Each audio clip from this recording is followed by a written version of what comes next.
ಪೂಯಿಸ್ ಕಿಚನ್ಗೆ ಎಲ್ರಿಗೂ ಸ್ವಾಗತ. ಇವತ್ತು ಅಪ್ಪಿ ಪಾಯಸ ಹೇಗೆ ಮಾಡೋದು ಅಂತ ನೋಡ್ಕೊಂಬರೋಣ.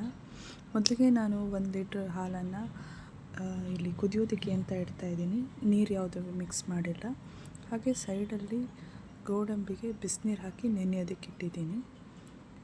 ಈ ಹಾಲು ಕನ್ಸಿಸ್ಟೆನ್ಸಿ ಒಂದು ದಪ್ಪ ಕನ್ಸಿಸ್ಟೆನ್ಸಿ ಬರೋವರೆಗೂ ಇದನ್ನು ಕುದಿಯೋದಕ್ಕೆ ಬಿಡಬೇಕು. ಇನ್ನು ಈ ಹಾಲಿಗೆ ಇಲ್ಲಿ ಗೋಡಂಬಿಗಳು ನೆಂದಾಗಿದೆ ಬಿಸಿನೀರಲ್ಲಿ. ಇನ್ನು ನಾನು ಈ ಕಪ್ಪಲ್ಲಿ 2 ಕಪ್ಪಷ್ಟು ಸಕ್ಕರೆನ ತಗೊಂಡು ನಮ್ಮ ಗೋಲ್ಡನ್ ಕಲರ್ಗೆ ಟರ್ನ್ ಆಗಿರುವಂಥ ಈ ಹಾಲಿಗೆ ಸಕ್ಕರೆ, ಗೋಡಂಬಿ, ಏಲಕ್ಕಿ ಪುಡಿನ ಹಾಕಿ ಮತ್ತೆ ನಾನು ಕುದಿಯೋದಕ್ಕೆ ಬಿಡ್ತಾಯಿದ್ದೀನಿ.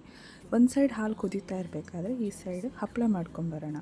ಹಪ್ಪಳಕ್ಕೇನೂ ಇಲ್ಲ, 2 ಕಪ್ಪಷ್ಟು ಮೈದಾ ಹಿಟ್ಟು, ಉಪ್ಪು, ನೀರು ಹಾಕಿ ಕಲಸಿಡೋದು. ಇದಕ್ಕೆ ಯಾವುದೇ ಎಣ್ಣೆಯನ್ನು ಮಿಕ್ಸ್ ಮಾಡಬೇಕು ಅಂತ ಇಲ್ಲ. ಈ ಸೈಡ್ ಹಪ್ಪಳ ಆದಾಗೆ ಅಲ್ಲಿ ಕಾಯ್ತಾ ಇರೋ ಎಣ್ಣೆಗೆ ಹಪ್ಪಳನ ಇಮಿಡಿಯೇಟಾಗಿ ಕರಿಯೋದು, ಎಣ್ಣೆಲಿ ಕರೆದು ಅದನ್ನು ಸೈಡಿಗೆ ಇಟ್ಕೊಂಡು ಅದನ್ನು ಪುಡಿ ಮಾಡಿಕೊಂಡು ಇಲ್ಲಿ ನಮ್ಮ ಕುದೀತಾ ಇರೋ ಹಾಲಿಗೆ ಆ ಹಪ್ಪಳನ ಮಿಕ್ಸ್ ಮಾಡಿ ಸ್ವಲ್ಪ ಮೆತ್ತಗಾಗೋವರೆಗೆ ಒಂದು 2 ನಿಮಿಷ ಬಿಟ್ಟರೆ ಅದು ಮೆತ್ತಗಾಗುತ್ತೆ. ನಾವು ಗ್ಯಾಸನ್ನು ಆಫ್ ಮಾಡಿಕೊಂಡ್ರೆ ನಮ್ಮ ಅಪ್ಪಿ ಪಾಯಸ ರೆಡಿ ಆಗುತ್ತೆ. ಇದಕ್ಕೆ ನೀವು ಬೇಕಿದ್ದರೆ ಕೇಸರಿ ಕೂಡ ಮಿಕ್ಸ್ ಮಾಡ್ಕೊಳ್ಬೋದು. ಅದ್ರ ಮೇಲೆ 2 ಡ್ರೈ ಫ್ರೂಟ್ಸ್ ಹಾಕಿದ್ರೆ ಇಮಿಡಿಯೇಟಾಗಿ ಅಪ್ಪಿ ಪಾಯಸ ರೆಡಿ ಆಗುತ್ತೆ.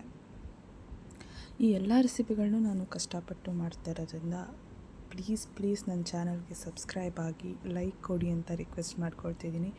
ಈ ಹೌಸ್ ವೈಫ್ನ ಈ ಸಣ್ಣ ಎಫರ್ಟಿಗೆ ಬೆಂಬಲ ನೀಡಿ ಅಂತ ರಿಕ್ವೆಸ್ಟ್ ಮಾಡ್ಕೊಳ್ತಿದ್ದೀನಿ. ನಮ್ಮ ಚಾನಲನ್ನು ಲೈಕ್ ಕೊಟ್ಟು ಸಬ್ಸ್ಕ್ರೈಬ್ ಮಾಡೋದನ್ನು ಮರಿಬೇಡಿ. Thank you all.